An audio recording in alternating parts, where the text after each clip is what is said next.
며느리의 유품을 정리하다가 낡은 스마트폰 하나를 발견했습니다. 떨리는 손으로 재생 버튼을 눌렀습니다. 그 안에는 제가 한 번도 들어보지 못한 아들의 목소리가 담겨 있었습니다. 너 나 없으면 아무것도 아닌 거 알지? 보육원 출신이 어디서 행세야. 엄마한테 이상한 소리 하면 가만히 안 돼. 알겠어?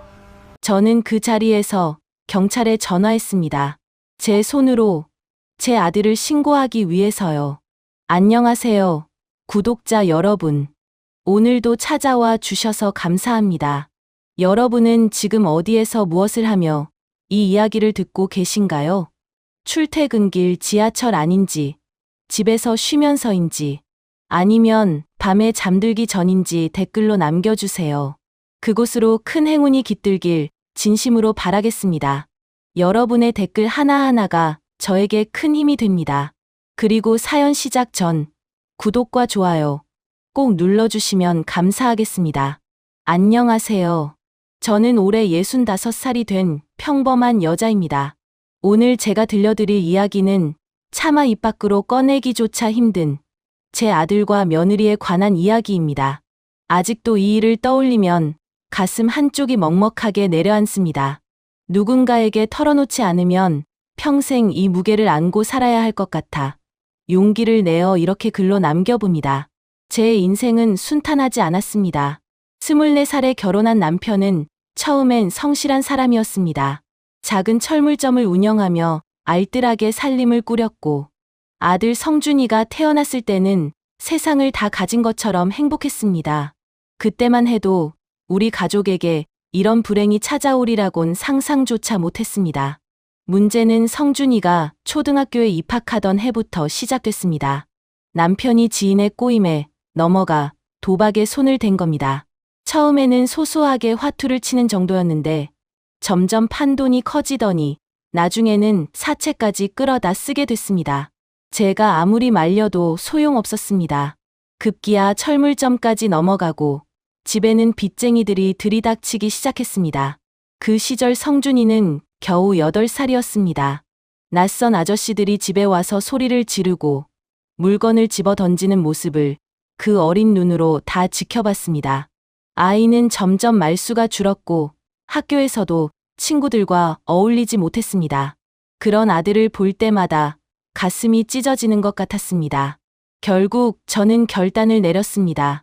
성준이가 10살 되던 해, 저는 남편과 이혼했습니다. 빚더미 위에 앉은 남편에게서 위자료 한 푼 받지 못했습니다. 오히려 남편이 제 이름으로 몰래 만들어둔 빚까지 떠안게 됐습니다. 그래도 후회하지 않았습니다. 그 사람 곁에 있으면 저도 성준이도 끝장이라는 걸 알았으니까요. 그때부터 저는 닥치는 대로 일했습니다. 새벽에는 식당에서 설거지를 하고, 낮에는 사무실 청소를 돌고, 저녁에는 포장마차에서 일했습니다. 하루에 서너 시간밖에 못 자는 날이 허다했습니다. 손은 갈라지고 허리는 삐걱거렸지만 성준이 학원비를 대고 밥을 먹이려면 어쩔 수 없었습니다. 성준이는 그런 제 모습을 묵묵히 지켜봤습니다. 사춘기 때 살짝 방황하기도 했지만 고등학교 2학년 무렵부터 정신을 차리더니 열심히 공부하기 시작했습니다. 대학은 못 갔지만 성실하게 일해서 프랜차이즈 카페 점장 자리까지 올랐습니다. 30살도 안 된 나이에 직원 6명을 거느린 점장이라니 저는 그저 대견하기만 했습니다. 그러던 어느 날이었습니다. 성준이가 갑자기 집에 찾아와서는 쭈뼛쭈뼛 하더니 말을 꺼냈습니다. 엄마, 나 결혼하고 싶은 사람이 생겼어. 저는 깜짝 놀랐습니다. 그동안 연애한다는 소리 한 번 없던 아이였거든요. 결혼? 만나는 사람이 있었어? 응. 우리 카페 건물에 있는 학원에서 강사로 일하는 사람인데 한번 만나볼래? 저는 두근거리는 마음으로 며칠 후 그 아이를 처음 만났습니다. 은주라는 이름의 그 아이는 첫눈에 마음에 들었습니다. 단정하게 빗어 넘긴 머리, 수수하지만 깔끔한 옷차림. 무엇보다 처음 보는 저에게 깍듯이 인사하는 모습이 참 예뻤습니다. 어머니, 처음 뵙겠습니다. 성준 씨와 교제하고 있는 박은주입니다. 목소리가 맑고 고왔습니다. 눈을 마주치며 웃는 모습에서 진심이 느껴졌습니다. 어머, 어서 와. 오느라 힘들었지? 얼른 들어와 앉아. 저는 부산하게 과일을 깎고 음료를 내왔습니다. 오랜만에 누군가를 대접한다는 게 설레기도 하고 어색하기도 했습니다.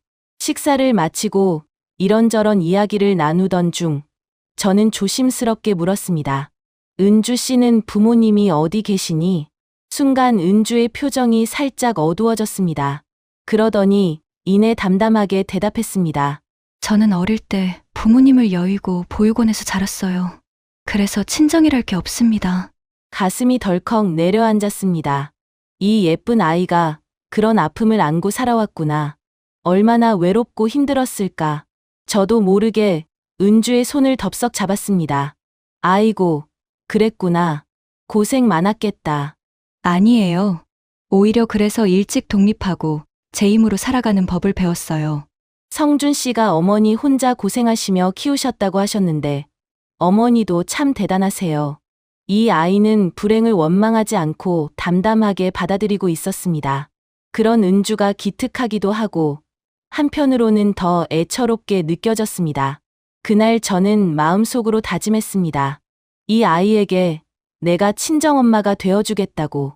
세상에 기댈 곳 없는 이 아이를 내 딸처럼 품어주겠다고. 얼마 후 성준이와 은주는 결혼식을 올렸습니다.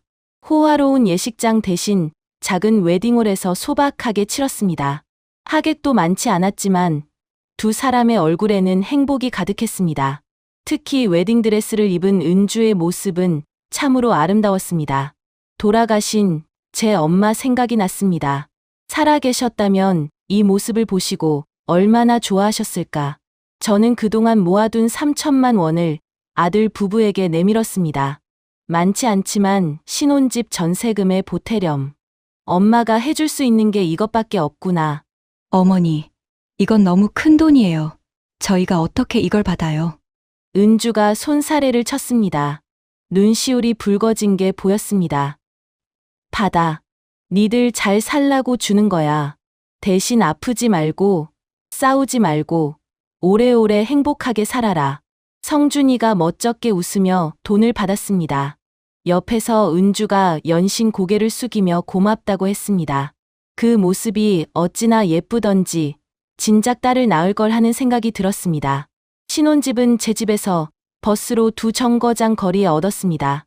성준이가 혼자 사는 제가 걱정된다며 일부러 가까운 데를 구한 거였습니다. 덕분에 은주는 자주 저희 집에 들러 안부를 물었습니다. 올 때마다 빈손으로 오는 법이 없었습니다. 어떤 날은 과일을, 어떤 날은 반찬거리를 사들고 와서는 함께 요리를 하기도 했습니다. 어머니, 저 어릴 때 엄마 손맛이 어떤 건지 몰랐거든요. 근데 어머니 음식 먹으니까 이게 엄마 손맛이구나 싶어요. 은주가 된장찌개를 먹으며 말했습니다. 저는 괜히 콧등이 시큰해졌습니다. 맛있으면 자주 와서 먹어. 언제든 와도 돼. 그 후로 은주는 정말 자주 왔습니다. 학원 수업이 없는 날이면 찾아와 함께 밥을 먹고 텔레비전을 보며 수다를 떨었습니다. 시어머니와 며느리 사이라기보다 친딸과 엄마 같았습니다. 저는 그런 시간이 좋았습니다. 평생 아들 하나 키우느라 외로웠던 제게 은주는 선물 같은 존재였습니다. 그 즈음 저는 정말 행복했습니다. 고생스러웠던 지난날이 보상받는 기분이었습니다. 이제 남은 인생은 아들 부부가 잘 사는 모습 보면서 편하게 살 수 있겠구나 싶었습니다. 그런데 결혼한 지 서너 달쯤 지났을 무렵이었습니다. 어느 날 은주가 무심코 던진 말 한마디가 이상하게 귀에 걸렸습니다. 어머니, 저 이번 달부터 생활비 관리는 성준 씨가 하기로 했어요. 응, 그게 무슨 말이야? 제가 원래 돈 관리를 잘 못해서요. 성준 씨가 자기가 하는 게 낫겠다고 하더라고요. 은주는 대수롭지 않다는 듯 웃었습니다. 저도 그때는 별 생각 없이 넘겼습니다. 그래, 부부가 의논해서 정한 거면 됐지. 살다 보면 그런 것도 있는 거야. 하지만 왜인지 마음 한구석이 찜찜했습니다. 뭐라 딱 꼬집어 말할 수는 없었지만 뭔가 개운치 않은 느낌이 들었습니다. 그때 저는 몰랐습니다. 그 작은 말 한마디가 앞으로 닥쳐올 비극의 첫 번째 신호였다는 것을. 결혼 1년이 지나면서 이상한 일들이 하나둘 눈에 띄기 시작했습니다. 처음에는 사소한 변화였습니다. 일주일에 두세 번씩 들르던 은주의 발길이 점점 뜸해졌습니다. 한 달에 한두 번 겨우 얼굴을 비출까 말까 했습니다. 저는 신혼이라 바쁘겠거니 학원 일이 많아졌나 보다 하고 대수롭지 않게 넘겼습니다. 젊은 부부가 자기들끼리 오붓하게 지내는 게 당연한 거라고 생각했습니다. 그런데 어느 날 오랜만에 찾아온 은주의 얼굴을 보고 저는 가슴이 철렁 내려앉았습니다. 불과 몇 달 사이에 사람이 완전히 달라져 있었습니다. 늘 환하게 웃던 얼굴에서 웃음기가 싹 사라졌습니다. 눈 밑에는 그늘이 짙게 내려앉았고 광대뼈가 도드라질 정도로 살이 빠져 있었습니다. 무엇보다 눈빛이 달랐습니다. 예전에는 반짝반짝 빛나던 눈이 마치 꺼진 촛불처럼 힘이 없었습니다. 처음 만났을 때 그 맑고 투명하던 눈은 어디 가고 탁하고 흐린 눈동자만 남아 있었습니다. 은주야, 너 왜 이렇게 야윈 거니? 밥은 제대로 먹고 다니는 거야? 제 물음에 은주는 힘없이 웃으며 대답했습니다. 요즘 학원 수업이 많아져서요. 저녁반까지 맡게 됐거든요. 좀 피곤한 것 같아요. 아무리 그래도 그렇지. 얼굴이 반쪽이 됐는데 어떡하니? 밥은 제때 챙겨 먹어야지. 네. 어머니 신경 써주셔서 감사해요. 은주는 고개를 끄덕였지만 표정에는 생기가 없었습니다. 뭔가 할 말이 있는 것 같으면서도 입을 꼭 다물고 있는 모습이 영 마음에 걸렸습니다. 저는 은주의 손을 잡았습니다. 손이 거칠어져 있었습니다. 결혼 전만 해도 곱디고 왔던 손이 언제 이렇게 됐을까? 저도 모르게 마음이 아려왔습니다. 그날 이후로 저는 은주를 더 자세히 살피게 됐습니다. 그러자 전에는 미처 보지 못했던 것들이 하나씩 눈에 들어오기 시작했습니다. 처음 만났을 때 단정하고 깔끔하던 옷차림이 어느새 낡고 해진 옷으로 바뀌어 있었습니다. 같은 옷을 몇 번이고 입고 오는 것도 보였습니다. 결혼 전에는 수수하지만 늘 단정하게 화장을 하고 다녔는데 이제는 맨 얼굴에 입술조차 바른 게 없었습니다. 머리도 대충 묶어 올린 게 전부였습니다. 한 번은 같이 점심을 먹자고 했더니 은주가 난처한 표정을 지었습니다. 어머니, 죄송해요. 오늘은 제가 좀... 왜? 시간 없어? 아니, 그게 지갑을 안 가져왔어요. 그럼 내가 살게. 그것 가지고 뭘 그래. 아니에요. 다음에 제가 꼭 살게요. 오늘은 그냥 집에 갈게요. 은주는 끝내 고개를 저으며 돌아갔습니다. 저는 그 뒷모습을 보며 이상하다고 생각했습니다. 지갑을 안 가져왔으면 제가 산다는데 왜 저리 사양을 할까? 학원 강사면 월급이 적은 것도 아닐 텐데. 뭔가 꺼림칙한 게 있는 듯한 느낌을 지울 수가 없었습니다. 더 이상한 건 스마트폰이었습니다. 결혼할 때만 해도 은주는 최신 스마트폰을 쓰고 있었습니다. 그런데 어느 날 보니 오래된 구형폰으로 바뀌어 있었습니다. 액정에는 금이 가 있었고 케이스도 낡아서 색이 바랬습니다. 버튼도 닳아서 글씨가 지워져 있었습니다. 은주야, 폰 바꿨어? 고장 났었어? 아, 이거요? 그냥 제가 폰을 자주 떨어뜨려서요. 비싼 거 쓰면 아깝잖아요. 이게 더 편해요. 은주는 웃으며 대답했지만 그 웃음이 어딘지 어색했습니다. 뭔가 감추고 있다는 느낌이 들었습니다. 하지만 저는 더 캐묻지 않았습니다. 괜히 며느리를 궁지에 몰아넣는 것 같아서였습니다. 지금 생각하면 그때 좀 더 물고 늘어졌어야 했는데 저는 너무 쉽게 물러섰습니다. 걱정이 되어 성준이에게 물어봤습니다. 성준아, 은주 요즘 왜 그러니? 얼굴도 많이 야위고 기운도 없어 보이던데. 성준이는 소파에 누운 채 시큰둥하게 대답했습니다. 걔 원래 그래요. 좀 우울한 성격이에요. 제가 옆에서 잘 챙기고 있으니까 걱정 마세요. 그래도 너무 힘들어 보여서. 학원 일이 많이 힘든가 봐. 엄마, 일이 힘든 게 어디 한둘이에요. 다들 그렇게 사는 거지. 너무 신경 쓰지 마세요. 성준이의 태도가 어딘지 냉담하게 느껴졌습니다. 예전 같으면 아내 걱정에 이것저것 물어볼 법도 한데 오히려 귀찮다는 듯 말을 끊어버렸습니다.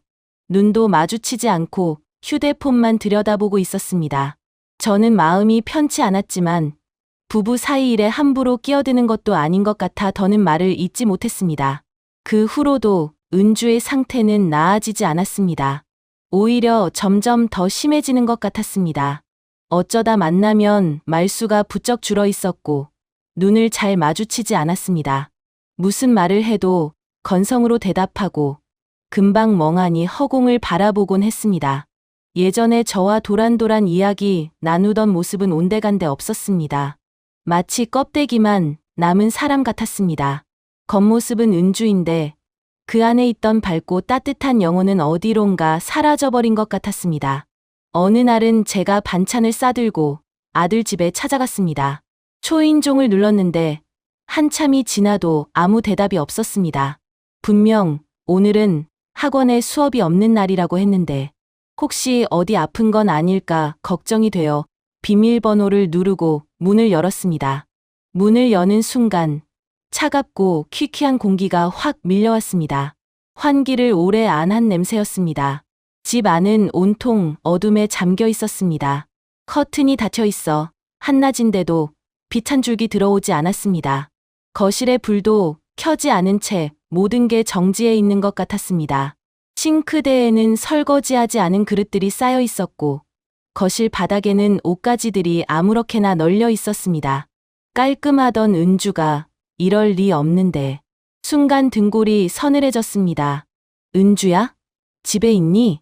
대답이 없었습니다. 조심스럽게 안방 문을 열었습니다. 은주는 거기 있었습니다. 침대 끝에 걸터 앉아 창밖을 멍하니 바라보고 있었습니다. 제가 들어온 것도 모르는 듯 미동조차 하지 않았습니다. 닫힌 커튼 사이로 희미하게 새어 들어오는 빛만이 은주의 옆모습을 비추고 있었습니다. 그 모습이 어찌나 을씨년스럽던지 저도 모르게 소름이 돋았습니다. 마치 유령을 보는 것 같았습니다. 은주야. 제가 크게 부르자 그제야 은주가 고개를 돌렸습니다. 초점 없는 눈으로 저를 바라보았습니다. 마치 저를 못 알아보는 것처럼 잠시 멍하게 있다가 이윽고 입을 열었습니다. 아, 어머니 오셨어요. 목소리에 감정이 없었습니다. 마치 영혼이 빠져나간 사람처럼 공허한 눈빛이었습니다. 아가, 왜 불도 안 켜고 이러고 있어? 무슨 일 있는 거니? 저는 은주 옆에 앉아 손을 잡았습니다. 손이 얼음장처럼 차가웠습니다. 손목이 너무 가늘어서 손가락으로 감싸면 한 바퀴 돌 것 같았습니다. 아니에요. 그냥 좀 피곤해서요. 쉬고 있었어요. 피곤한 게 아니잖아. 얼굴이 이게 뭐니? 언제부터 이랬어? 은주는 대답하지 않았습니다. 그냥 고개를 숙인 채 자기 손만 내려다보고 있었습니다. 저는 답답한 마음에 다시 물었습니다. 은주야, 엄마한테 말해봐. 무슨 힘든 일 있으면 말해. 내가 도와줄 수 있는 거면 도와줄게. 한참을 침묵하던 은주가 입을 열었습니다. 그 목소리가 너무 작아서 저는 귀를 기울여야 했습니다. 어머니, 저 정말 제가 무능한 걸까요? 뭐, 그게 무슨 소리야?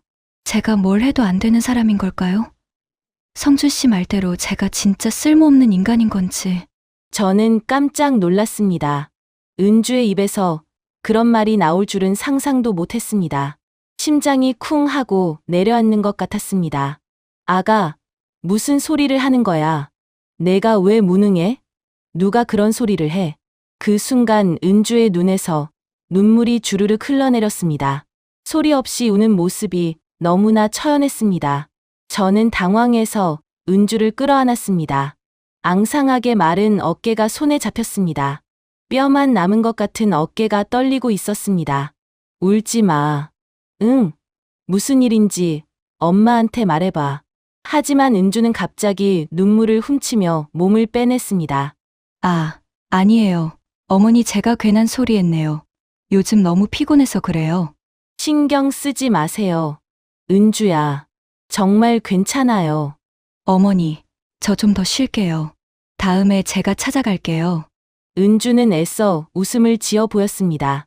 하지만 그 웃음이 얼마나 억지스러운지 저는 알 수 있었습니다. 무언가 말 못할 사정이 있다는 걸 느꼈습니다. 그런데도 더 캐물을 수가 없었습니다. 은주가 이렇게까지 감추려 하는데 억지로 끄집어내는 게 맞는 건지 확신이 서지 않았습니다. 집으로 돌아오는 길, 저는 내내 생각에 잠겼습니다. 성준이 말대로 정말 은주가 원래 우울한 성격인 걸까? 하지만 처음 만났을 때 그 아이는 그렇지 않았습니다. 밝고 활기차고 웃음이 예쁜 아이였습니다. 고작 1년 사이에 사람이 이렇게까지 변할 수 있는 걸까? 아무리 생각해도 이건 단순한 성격 문제가 아니었습니다. 그리고 은주가 했던 말이 자꾸 머릿속에 맴돌았습니다. 성준 씨 말대로 제가 진짜 쓸모없는 인간인 건지. 그 말이 걸렸습니다. 성준이가 은주에게 그런 말을 했단 말인가? 설마 내 아들이? 저는 고개를 저었습니다. 아니야. 내가 잘못 들은 거겠지. 성준이가 그럴 리 없어. 그 애가 아무리 그래도 아내한테 그런 말을 할 애는 아니야. 저는 스스로를 납득시키려 애썼습니다. 부부 사이 일에 시어머니가 끼어들면 안 된다. 내가 너무 호들갑을 떠는 건지도 몰라. 은주가 알아서 잘 해결할 거야. 내가 괜히 나서서 일을 키우면 안 돼. 하지만 집에 돌아와서도 은주의 텅 빈 눈빛이 자꾸 떠올랐습니다. 불 꺼진 방에 홀로 앉아있던 모습, 소리 없이 흘리던 눈물, 스스로를 무능하다고, 쓸모없다고 말하던 떨리는 목소리. 그날 밤, 저는 뒤척이며 잠을 이루지 못했습니다. 그때 제가 좀 더 끈질기게 물었더라면, 은주가 입을 열 때까지 기다려줬더라면, 아니, 그냥 옆에 더 오래 있어줬더라면, 지금도 그때를 떠올리면 가슴이 미어집니다. 저는 왜 그렇게 쉽게 물러섰을까요? 왜 은주가 보낸 신호를 제대로 읽지 못했을까요? 그날 저는 몰랐습니다. 어둠 속에 홀로 앉아있던 은주가 이미 깊은 수렁에 빠져 허우적거리고 있었다는 것을, 그리고 그 수렁으로 은주를 밀어 넣은 것이 다름 아닌 제 아들이었다는 것을, 그 끔찍한 진실을 알게 되기까지 아직 조금 더 시간이 필요했습니다. 그로부터 한 달쯤 지났을까요? 어느 날 성준이에게서 뜻밖의 전화가 왔습니다. 은주가 학원을 그만뒀다는 소식이었습니다. 저는 깜짝 놀라 되물었습니다. 뭐, 학원을 그만뒀다고? 갑자기 왜? 몸이 안 좋대요. 당분간 쉬고 싶다고 하더라고요. 아니, 얼마나 안 좋길래 일을 그만둬. 병원은 가봤어? 엄마, 그냥 좀 쉬고 싶은 거래요. 너무 신경 쓰지 마세요. 성준이는 여전히 무심한 투로 대답했습니다. 아내가 일을 그만뒀다는데 어쩜 저렇게 태어날 수 있는지 이해가 되지 않았습니다. 저는 전화를 끊자마자 외출 준비를 했습니다. 직접 가서 은주를 봐야겠다는 생각뿐이었습니다. 아들 집에 도착해서 초인종을 눌렀습니다. 한참을 기다려도 대답이 없었습니다. 문을 두드려 봐도 마찬가지였습니다. 저는 조바심이 나서 비밀번호를 누르고 문을 열었습니다. 문이 열리자 익숙한 광경이 눈에 들어왔습니다. 커튼이 닫힌 어두운 거실, 싱크대에 쌓인 그릇들, 바닥에 아무렇게나 널린 물건들. 지난번보다 더 심해져 있었습니다. 안방문을 열자 은주가 침대에 누워 있었습니다. 이불을 머리끝까지 뒤집어 쓴 채 꿈쩍도 하지 않았습니다. 숨소리만 겨우 들릴 정도로 조용했습니다. 저는 조심스럽게 다가가 이불을 살짝 내렸습니다. 은주의 얼굴이 드러났습니다. 창백하다 못해 핏기가 하나도 없었습니다. 광대뼈가 툭 튀어나오고 눈 밑에는 시퍼런 다크서클이 짙게 내려앉아 있었습니다. 은주야, 나야. 엄마 왔어. 은주가 천천히 눈을 떴습니다. 저를 알아보는 것 같기도 하고 아닌 것 같기도 한 흐릿한 눈빛이었습니다. 어머니 오셨어요. 목소리가 너무 작아서 겨우 알아들을 수 있었습니다. 입술이 바짝 말라 갈라져 있었습니다. 아가, 도대체 왜 이러고 있는 거야? 학원도 그만뒀다며? 어디 많이 아픈 거야? 은주는 대답 대신 고개를 천천히 저었습니다. 그 눈에 눈물이 고이기 시작했습니다. 어머니, 저 정말 못난 사람이에요. 뭐? 또 그 소리야. 왜 자꾸 그런 말을 해? 성준 씨 말이 맞아요. 제가 뭘 해도 안 되는 사람이에요. 돈도 못 벌고 살림도 못하고 아무 쓸모가 없어요. 은주의 눈에서 눈물이 주르륵 흘러내렸습니다. 저는 가슴이 찢어지는 것 같았습니다. 이 아이가 왜 이런 말을 하는 걸까? 누가 이 아이를 이렇게 만든 걸까? 저는 은주를 일으켜 앉히고 두 손을 꼭 잡았습니다. 은주야, 엄마 눈 봐. 내가 왜 못났어? 누가 그런 소리를 해? 성준이가 그랬어. 은주가 입술을 달싹였습니다. 뭔가 말하려는 것 같았습니다. 저는 숨을 쥐끼고 기다렸습니다. 제발, 이번에는 말해줘. 무슨 일인지 엄마한테 털어놔. 저는 간절한 마음으로 은주를 바라보았습니다. 그 순간, 은주의 휴대폰이 울렸습니다. 화면에 성준이라는 글자가 떴습니다. 은주의 표정이 순간 굳어졌습니다. 마치 겁에 질린 사람처럼 눈이 흔들렸습니다. 은주는 떨리는 손으로 전화를 받았습니다. 여보세요. 전화기 너머로 성준이의 목소리가 들렸습니다. 뭐라고 하는지 정확히는 알 수 없었지만 차갑고 날카로운 톤이었습니다. 은주는 연신 고개를 끄덕이며 네 하고 대답했습니다. 전화가 끊기자 은주가 저를 바라보았습니다. 어머니, 성준 씨가 오늘 일찍 들어온대요. 저 좀 정리하고 있어야 해서. 무슨 소리야. 내가 이 모양인데 정리가 무슨 정리야. 괜찮아요. 저 정말 괜찮아요. 어머니, 오늘은 이만 가주세요. 은주가 억지로 웃어 보였습니다. 하지만 그 웃음이 얼마나 힘겨운지 저는 알 수 있었습니다. 눈가에는 아직 눈물 자국이 남아 있었습니다. 은주야, 나 안 갈 거야. 성준이 오면 같이 이야기하자. 도대체 무슨 일인지. 안 돼요. 은주가 갑자기 소리쳤습니다. 저는 깜짝 놀랐습니다. 항상 조용하고 얌전하던 아이가 저렇게 큰 소리를 내는 건 처음이었습니다. 은주도 자신의 목소리에 놀란 듯 움찔했습니다. 그러더니 금방 고개를 숙였습니다. 죄송해요. 어머니 저 진짜 괜찮아요. 그냥 좀 쉬면 나아질 거예요. 오늘은 정말 혼자 있고 싶어요. 은주의 목소리가 떨리고 있었습니다. 저는 더 이상 버틸 수가 없었습니다. 이 아이가 저렇게까지 말하는데 억지로 남아있을 수는 없었습니다. 오히려 제가 있으면 더 힘들어하는 것 같았습니다. 알았어.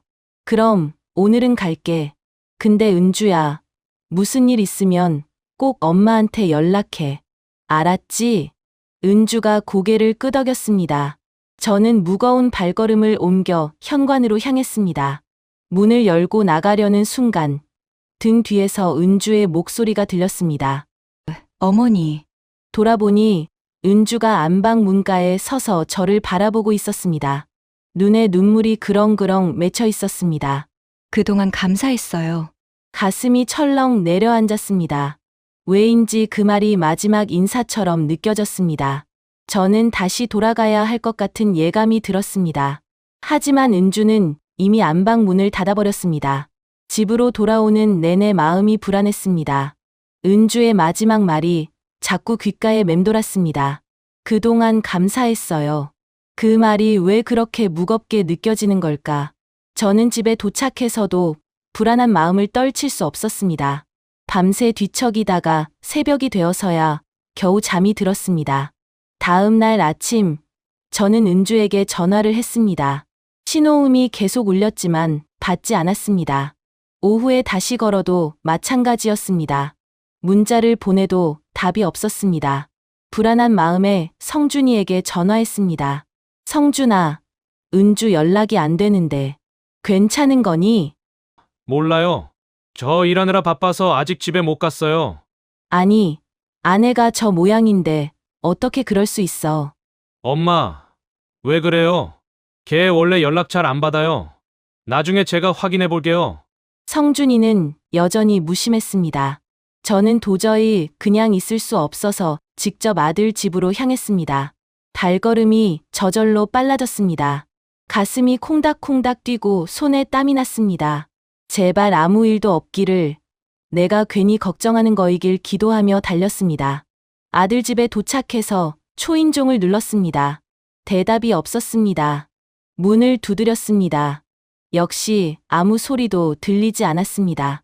저는 떨리는 손으로 비밀번호를 눌렀습니다. 문이 열렸습니다. 집 안은 어제보다 더 어두웠습니다. 공기가 무겁고 탁했습니다. 이상한 냄새가 났습니다. 저는 불길한 예감에 온몸이 얼어붙었습니다. 발이 떨어지지 않았습니다. 하지만 억지로 발을 움직여 안방으로 갔습니다. 안방 문을 열었습니다. 그 순간 저는 그 자리에 주저앉았습니다. 은주가 침대 옆 바닥에 쓰러져 있었습니다. 창백한 얼굴, 파랗게 질린 입술, 옆에는 빈 약통들이 널려 있었습니다. 수면제였습니다. 수십 알은 좋게 되어 보이는 알약들이 바닥에 흩어져 있었습니다. 은주야, 은주야. 저는 소리를 지르며 은주에게 달려갔습니다. 손으로 볼을 때렸습니다. 차가웠습니다. 얼음장처럼 차가웠습니다. 숨을 쉬는 것 같기도 하고 아닌 것 같기도 했습니다. 저는 정신없이 119에 전화했습니다. 손이 너무 떨려서 버튼을 제대로 누를 수가 없었습니다. 구급차가 왔습니다. 은주는 들것에 실려 병원으로 옮겨졌습니다. 저는 구급차를 따라 병원으로 갔습니다. 응급실 앞에서 기다리는 시간이 영원처럼 느껴졌습니다. 제발, 제발 살려주세요. 저는 두 손을 모으고 빌고 또 빌었습니다. 얼마나 지났을까요? 의사가 응급실에서 나왔습니다. 표정이 어두웠습니다. 저는 그 표정을 보는 순간 다리에 힘이 풀렸습니다. 보호자분이세요? 최선을 다했지만 죄송합니다. 의사의 말이 귀에 들어오지 않았습니다. 저는 그 자리에 쓰러지듯 주저앉았습니다. 은주가 죽었다고. 내 며느리가 죽었다고. 그게 무슨 소리야. 어제까지만 해도 살아 있었는데.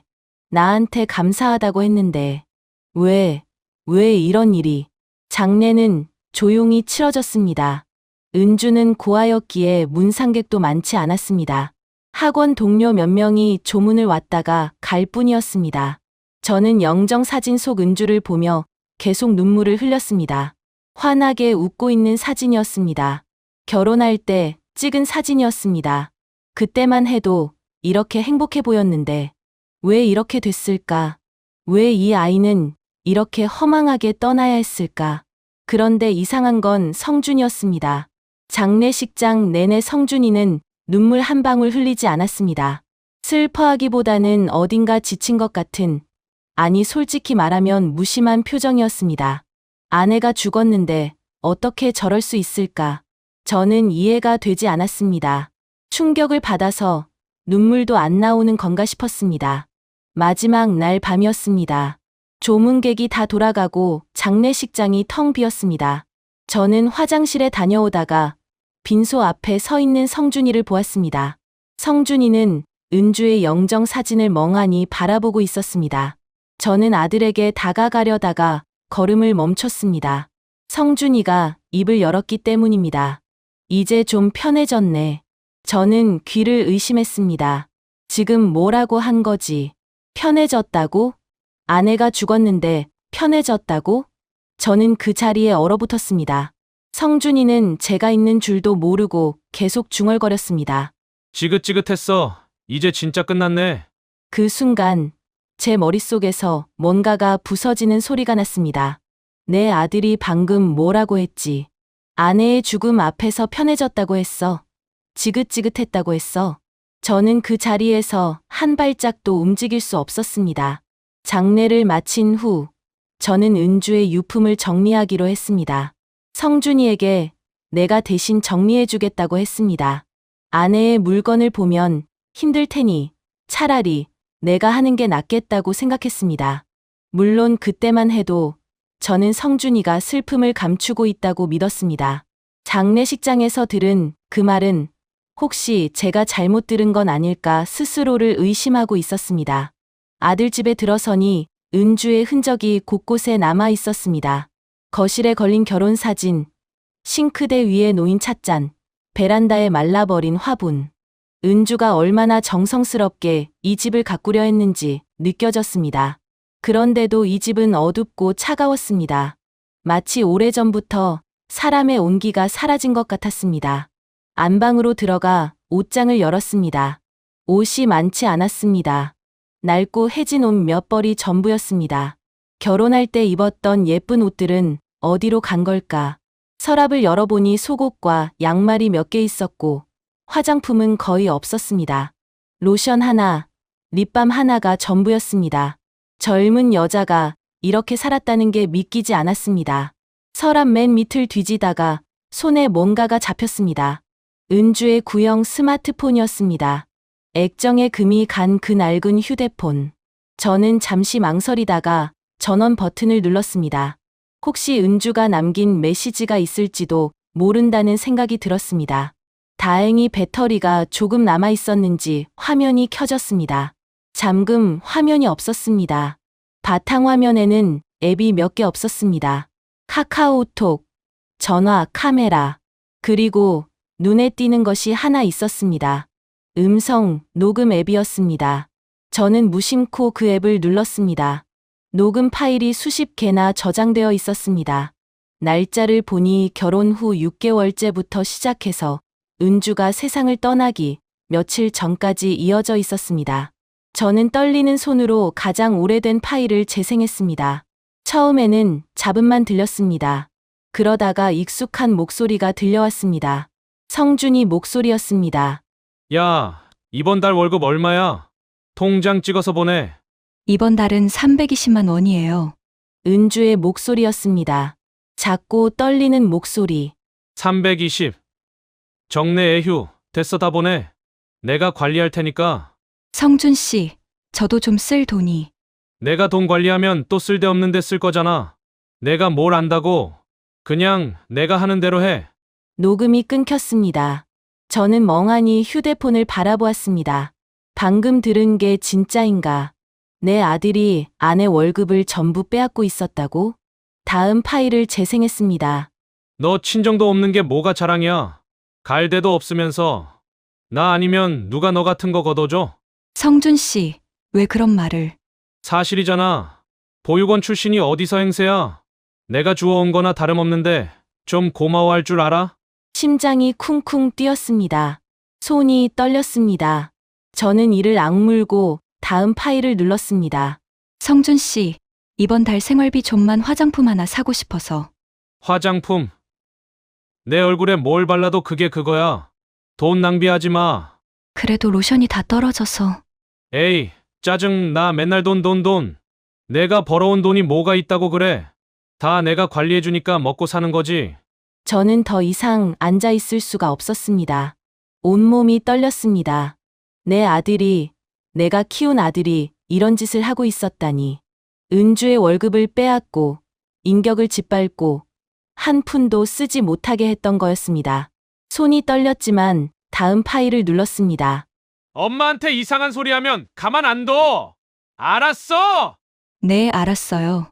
너 나 없으면 아무것도 아닌 거 알지? 나한테 잘해. 그래야 내가 널 안 버리지. 녹음 사이사이에 은주가 혼자 남긴 독백도 있었습니다. 저는 떨리는 손으로 그 파일을 재생했습니다. 오늘도 버텼다. 어머니한테 말하고 싶지만. 어머니 마음이 아프실까봐. 그리고 성준 씨 말대로 나는 정말 쓸모없는 사람인지도 몰라. 아니, 아닌 것 같기도 하고. 모르겠다. 너무 힘들다. 은주의 목소리가 점점 작아졌습니다. 울먹이는 소리가 들렸습니다. 어머니가 보고 싶다. 친엄마처럼 따뜻하게 대해주셔서 정말 감사했다. 하지만 더 이상은 못 버티겠다. 미안해요, 어머니. 녹음이 끝났습니다. 저는 휴대폰을 들고 한참을 울었습니다. 은주가 얼마나 힘들었을지, 얼마나 외로웠을지 이제야 알 것 같았습니다. 그 아이는 나한테 손을 내밀고 싶었던 거였습니다. 하지만 성준이한테 협박받아 말을 못했던 거였습니다. 저는 녹음 파일을 더 들었습니다. 성준이가 은주 명의의 적금까지 해지해서 빼돌린 것, 은주가 학원을 그만둔 것도 성준이가 강요한 것, 집에서 나가지 못하게 감시한 것, 친구들과 연락도 못하게 한 것, 모든 진실이 그 작은 휴대폰 안에 담겨 있었습니다. 저는 휴대폰을 들고 집으로 돌아왔습니다. 성준이가 거실에서 텔레비전을 보고 있었습니다. 아내가 죽은 지 며칠 안 됐는데 태연하게 예능 프로그램을 보고 있었습니다. 그 모습에 피가 거꾸로 솟았습니다. 성준아, 엄마 정리 다 했어요? 이게 뭐니? 저는 휴대폰을 성준이 앞에 내밀었습니다. 성준이는 휴대폰을 보더니 표정이 굳었습니다. 자기도 알아본 것입니다. 은주의 휴대폰이라는 것을. 이거 어디서 났어요? 은주 유품 정리하다가 찾았다. 안에 녹음 파일이 있더라. 내가 한 말 다 들었어. 성준이의 얼굴이 순간 일그러졌습니다. 하지만 금방 표정을 추슬렀습니다. 뭘 들었는데요? 내가 은주 월급 다 빼앗은 거. 은주한테 무능하다고, 쓸모없다고 한 거. 엄마한테 말하면 가만 안 두겠다고 협박한 거. 다 들었어. 성준이는 잠시 침묵했습니다. 그러더니 피식 웃었습니다. 그 웃음이 너무 차가워서 소름이 돋았습니다. 그래서요? 그래서 어쩌라고요? 내가 때린 것도 아닌데 걔가 알아서 죽은 거잖아요. 저는 순간 귀를 의심했습니다. 지금 내 아들이 뭐라고 했지? 아내가 죽었는데 저런 말이 나올 수 있나? 너 지금 뭐라고 했어? 사실이잖아요. 내가 손댄 적 없어요. 걔가 멘탈이 약해서 그런 거지. 그것도 내 탓이에요. 저는 더 이상 참을 수 없었습니다. 평생 아들에게 손을 댄 적이 없었는데 그 순간 저도 모르게 손이 올라갔습니다. 성준이의 뺨을 세게 때렸습니다. 이 못된 놈아, 내가 어떻게 이럴 수 있어. 성준이가 볼을 감싸며 저를 노려보았습니다. 엄마, 지금 나 때린 거예요? 때리지 않으면 사람 안 죽여. 말로 사람 죽이는 게 더 무서운 거야. 내가 그 애를 그렇게 몰아붙여 놓고 알아서 죽은 거라고? 에이, 미친! 성준이가 일어섰습니다. 제 앞을 지나치려 했습니다. 저는 성준이의 팔을 붙잡았습니다. 너 어딜 가려고? 나가요, 엄마랑 얘기 안 해요. 이 자식이 끝까지. 저는 성준이를 놓아주지 않았습니다. 성준이가 팔을 뿌리쳤습니다. 저는 비틀거리다가 벽에 등을 부딪혔습니다. 성준이는 돌아보지도 않고 문을 열고 나갔습니다. 저는 그 자리에 주저앉아 한참을 울었습니다. 어쩌다 내 아들이 이렇게 됐을까? 내가 잘못 키운 걸까? 아니, 언제부터 이랬던 걸까? 저는 몰랐습니다. 성준이의 그런 모습을, 착하고 성실한 줄만 알았던 내 아들의 진짜 얼굴을. 눈물을 닦고 일어났습니다. 손에는 아직 은주의 휴대폰이 들려 있었습니다. 저는 결심했습니다. 내 아들이라도 이건 그냥 넘어갈 수 없습니다.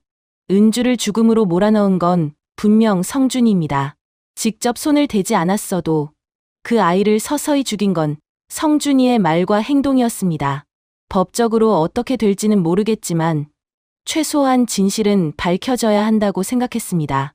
저는 휴대폰을 가방에 넣고 현관문을 열었습니다. 경찰서로 향하는 발걸음이 무거웠습니다. 하지만 한 번도 뒤돌아보지 않았습니다. 경찰서 문을 열고 들어가는 순간 다리가 후들거렸습니다. 내 손으로 내 아들을 신고하러 왔다는 사실이 실감이 나지 않았습니다. 이게 맞는 건가? 내가 지금 제정신인가? 수없이 자문했습니다. 하지만 은주의 마지막 녹음이 귓가에 맴돌았습니다. 더 이상은 못 버티겠다. 미안해요, 어머니. 그 떨리는 목소리가 저를 앞으로 밀어냈습니다. 접수대 앞에 서서 저는 떨리는 목소리로 말했습니다. 저 신고하러 왔습니다. 어떤 사건이죠? 제 며느리가 며칠 전에 스스로 목숨을 끊었는데요. 그게 제 아들 때문인 것 같아서요. 경찰관이 저를 물끄러미 바라보았습니다. 시어머니가 아들을 신고하러 왔다니 얼마나 황당했을까요? 저는 가방에서 은주의 휴대폰을 꺼내 내밀었습니다. 여기 녹음 파일이 있어요. 제 아들이 며느리한테 한 말들이 다 녹음되어 있습니다. 경찰관은 휴대폰을 받아들고 잠시 살펴보더니 고개를 끄덕였습니다. 저는 별도의 조사실로 안내받았습니다. 그곳에서 처음부터 끝까지 모든 이야기를 털어놓았습니다. 은주를 처음 만났을 때부터 점점 변해가던 모습, 그리고 그 끔찍한 진실을 알게 된 과정까지. 조사를 마치고 나오니 해가 저물어 있었습니다. 경찰서 앞 벤치에 앉아 한참을 멍하니 있었습니다. 이제 어떻게 되는 걸까? 성준이가 정말 처벌을 받게 될까? 그래야 하는 걸까? 머릿속이 복잡했습니다. 하지만 후회는 없었습니다. 은주에게 해줄 수 있는 건 이것뿐이라는 걸 알았으니까요. 며칠 후 성준이가 경찰에 소환되었습니다. 저는 그 사실을 경찰에게서 전해 들었습니다. 성준이에게서 연락은 오지 않았습니다. 당연하겠지요. 자기를 신고한 어미에게 무슨 말을 하겠습니까? 저도 먼저 연락하지 않았습니다. 지금 무슨 말을 해야 할지 몰랐습니다. 일주일쯤 지났을 때 갑자기 성준이가 집으로 찾아왔습니다. 현관문이 벌컥 열리더니 성준이가 거칠게 들어섰습니다. 얼굴이 험악하게 일그러져 있었습니다. 저는 자리에서 일어났습니다. 가슴이 두근거렸지만 피하지 않았습니다. 엄마! 진짜 나 신고한 거야? 그래, 미쳤어! 자식을 경찰에 넘겨! 그게 엄마가 할 짓이야? 내가 한 짓이 사람 목숨을 앗아간 거야. 그게 아들이 할 짓이냐? 성준이가 이를 악물었습니다. 눈에 핏발이 서 있었습니다. 예전에는 한 번도 본 적 없는 표정이었습니다. 아니, 어쩌면 저만 못 본 걸지도 모릅니다. 은주는 이런 얼굴을 매일 봤겠지요. 나 손댄 적 없어. 걔가 알아서 죽은 거라고! 그것도 살인이야? 직접 손을 대지 않아도 사람 죽이는 방법이 있어. 내가 그 애를 가둬놓고 돈 빼앗고 매일 무능하다고 쓸래기라고 하면서 얼마나 괴롭혔는데. 그게 살인 아니고 뭐야? 아, 짜증나. 성준이가 머리를 쥐어뜯었습니다. 그러더니 갑자기 소리를 질렀습니다. 그래, 내가 그랬어. 걔 돈 빼앗고 말로 좀 했어. 근데 그게 죄야? 부부 사이에 그럴 수도 있는 거 아니야? 부부 사이에 그럴 수도 있다고? 저는 너무 기가 막혀서 웃음이 나왔습니다. 씁쓸하고 처참한 웃음이었습니다. 그럼 너 아버지가 나한테 한 것도 부부 사이니까 괜찮은 거였어? 도박해서 집안 거덜내고 빚쟁이한테 시달리게 하고 그것도 부부 사이니까?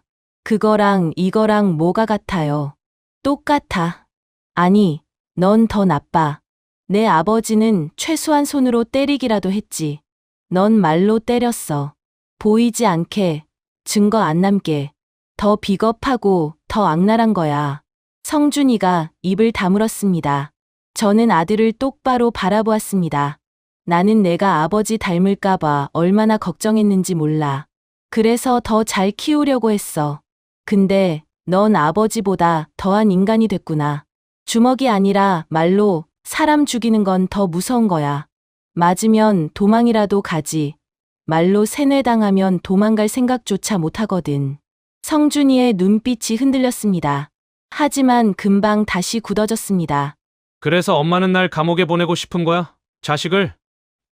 아니, 널 사람 만들고 싶어. 저는 담담하게 대답했습니다.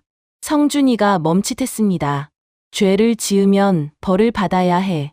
그래야 내가 뭘 잘못했는지 알 수 있어. 그래야 다시는 이런 짓 안 할 거 아니야. 엄마가 널 신고한 건 널 버리려는 게 아니야. 잘못을 알고 바로잡으라고 하는 거야. 성준이가 한참 동안 아무 말도 하지 않았습니다. 그러더니 갑자기 몸을 돌렸습니다. 말도 안 돼. 나 안 갈 거야. 변호사 써서 다 빠져나갈 거야. 현관문이 쾅 닫혔습니다. 저는 그 자리에 서서 닫힌 문을 오래도록 바라보았습니다. 수사는 2달 가까이 진행되었습니다. 은주의 휴대폰에 있던 녹음 파일이 결정적인 증거가 되었습니다. 은주 명의의 통장 거래 내역도 확보되었습니다. 월급이 들어오는 족족 성준이 계좌로 이체된 기록, 은주 명의의 적금이 해지되어 빠져나간 기록, 모든 것이 명확했습니다. 재판이 시작되었습니다. 저는 법정의 증인으로 출석했습니다. 피고인석에 앉아 있는 성준이를 보는 것이 얼마나 괴로웠는지 모릅니다. 하지만 저는 아는 것을 모두 증언했습니다. 은주가 어떻게 변해갔는지, 어떤 신호를 보냈는지, 제가 왜 그 신호를 알아채지 못했는지. 증언을 마치고 자리로 돌아가는데 성준이와 눈이 마주쳤습니다. 성준이의 눈에 원망이 가득했습니다. 저를 노려보는 그 눈빛이 칼처럼 날카로웠습니다. 하지만 저는 피하지 않았습니다. 이 정도 원망은 받아야 한다고 생각했습니다. 진작에 알아챘더라면, 진작에 은주를 구해줬더라면 이런 일이 없었을 테니까요. 재판 결과가 나왔습니다. 살인죄는 적용되지 않았습니다. 직접적인 가해, 행위가 없었기 때문이었습니다. 하지만 경제적 착취, 정서적 학대, 사기 및 횡령 등의 혐의가 인정되었습니다. 성준이에게 징역 3년이 선고되었습니다. 판결이 내려지는 순간 저는 울지 않았습니다. 이미 눈물은 다 마른 것 같았습니다. 대신 가슴 한구석이 텅 빈 것 같은 공허함이 밀려왔습니다. 내 아들이 교도소에 간다. 그것도 내가 신고해서. 이게 정말 맞는 일인 걸까? 수천 번도 더 자문했지만 대답은 항상 같았습니다. 잘못에는 벌이 따라야 한다. 그래야 다시 사람이 될 수 있다. 성준이가 수감되기 전날 저는 구치소에 면회를 갔습니다. 성준이는 저를 보자마자 고개를 돌렸습니다. 말을 하지 않았습니다. 저는 유리창 너머로 아들을 바라보며 입을 열었습니다. 성준아, 엄마가 미워도 괜찮아. 원망해도 괜찮아. 근데 안에서 시간을 보내면서 꼭 생각해봐. 내가 은주한테 뭘 했는지, 그 아이가 얼마나 힘들었을지. 성준이는 대답하지 않았습니다. 여전히 고개를 돌린 채였습니다. 엄마는 널 포기 안 해. 내가 잘못을 뉘우치고 나오면 그때 다시 시작하자. 엄마는 기다릴게. 면회 시간이 끝났습니다.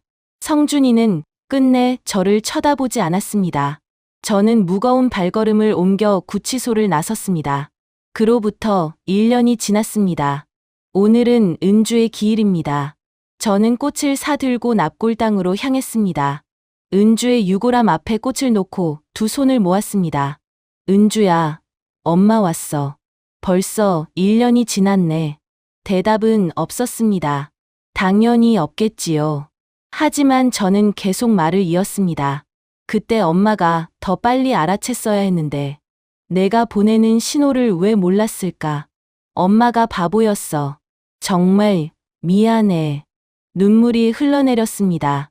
1년이 지났는데도 여전히 눈물이 났습니다. 아마 평생 이럴 것 같았습니다. 성준이는 아직 교도소에 있어. 면회 갈 때마다 안 본다고 하더라. 그래도 엄마는 포기 안 해.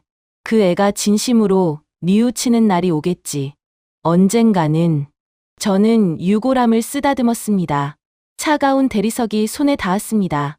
은주야, 다음 생에는 꼭 행복하게 살아. 좋은 가족 만나서 사랑받으면서 살아. 알았지? 납골당을 나서는데 핸드폰이 울렸습니다. 교도소에서 온 전화였습니다. 심장이 덜컥 내려앉았습니다. 무슨 일인가 싶어 급하게 전화를 받았습니다. 여보세요? 보호자분이시죠? 수용자 김성준 씨가 면회 신청을 했습니다. 내일 오후 2시에 가능하신지 확인차 연락드렸습니다. 저는 한참 동안 말을 잇지 못했습니다. 성준이가 면회를 신청했다고요. 1년 동안 한 번도 저를 안 보겠다고 하던 아이가. 가겠습니다. 내일 갈게요. 전화를 끊고 저는 하늘을 올려다보았습니다. 맑고 푸른 하늘이었습니다. 은주가 떠난 그날도 이렇게 맑았던가요? 기억이 나지 않았습니다. 다만 오늘 하늘이 유난히 맑다는 것만 알았습니다. 저는 다시 납골당 쪽을 돌아보았습니다. 은주야, 성준이가 면회 신청을 했대. 드디어 마음의 문을 열려나 봐. 내가 하늘에서 도와준 거니? 바람이 살랑 불어왔습니다. 마치 대답하듯이. 저는 눈물을 닦고 발걸음을 옮겼습니다. 아직 끝난 게 아닙니다. 성준이가 진정으로 뉘우치고 다시 사람으로 살아가는 모습을 볼 때까지, 그리고 은주에게 진심으로 사죄할 수 있을 때까지 저는 기다릴 것입니다. 그게 어미가 할 수 있는 일이니까요. 여기까지가 오늘의 사연이었습니다.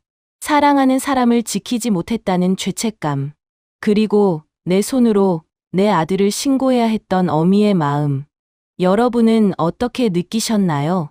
때로는 가장 가까운 사람이 가장 깊은 상처를 주기도 합니다. 하지만 그 상처를 모른 척하는 건 더 큰 잘못이 아닐까요? 혹시 지금 이 순간 힘들어하는 누군가가 주변에 있다면 한 번쯤 손을 내밀어 주세요. 그 작은 관심이 한 사람의 삶을 구할 수도 있으니까요. 오늘도 끝까지 들어주셔서 감사합니다. 이 영상이 마음에 드셨다면 좋아요와 구독 부탁드려요. 여러분의 응원이 저에게 큰 힘이 됩니다.